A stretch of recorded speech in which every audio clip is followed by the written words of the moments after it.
Reaction now to today's jobs report from the White House. Jason Furman is chairman of the Council of Economic Advisors. Good morning. Good to see you.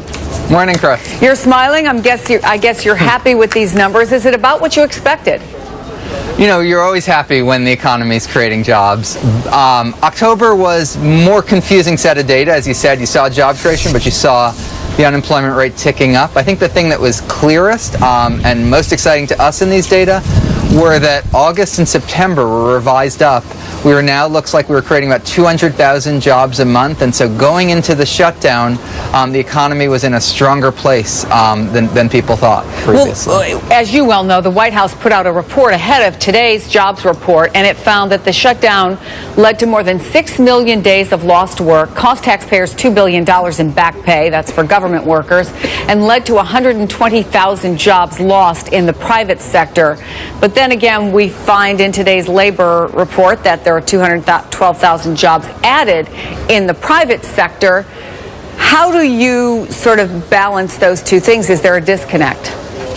First of all, there's no doubt we would have had more jobs in October were it not for the shutdown and the brinksmanship. I don't think there is any economist, anyone in the business community that would debate that the shutdown was bad for the economy. If you looked at the growth estimates that we put out, they were actually more conservative in terms of the impact of the shutdown than what many other forecasters like Goldman Sachs, Standard & Poor's, Macro Advisors had out there. So I think we're pretty conservative. And the debate we should be having is not, did the shutdown hurt the economy, but what can we do going forward? What can we do to strengthen growth? What can we do to create more jobs? Well, as we mentioned, the president is going to be going to New Orleans. He's going to be focusing on increasing trade exports during that speech in New Orleans. Can you give us a preview?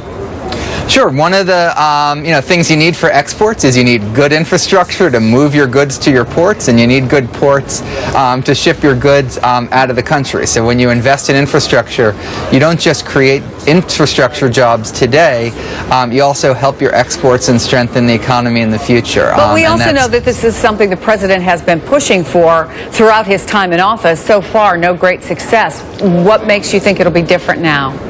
We had some very significant investments early on in the Recovery Act. We were able to get some additional sustained funding. But he's going to be down there exactly to make the case that this is what we need to do.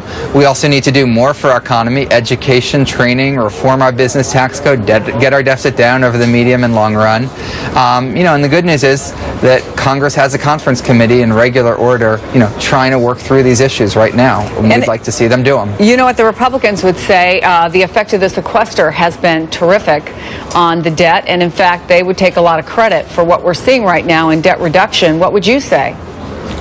If you look at the biggest thing that are cutting our deficit over the medium and long run, it's actually the Affordable Care Act, which is, by bringing down the cost of health care, that doesn't just help our economy, it helps bring our deficit down. We have things like the tax deal we made last year with higher tax rates on high-income households, bringing them back to what they were under President Clinton. That's bringing down the deficit. But the thing that's most important to bring down the deficit, Chris, a stronger economy, and that's why we're trying to do everything we can to increase growth. Well, one of the things that the president has pushed for and is throwing his weight behind a bill that would raise the minimum wage to more than $10 an hour. But look, all the division in Congress, the fact that the Republicans have been strongly against this, particularly in the House, is there any reasonable expectation, do you think, that the minimum wage will be raised? It certainly should be raised. It shouldn't be debate that if you work full-time that you shouldn't have to raise your children in poverty, and that's what the president is trying to do.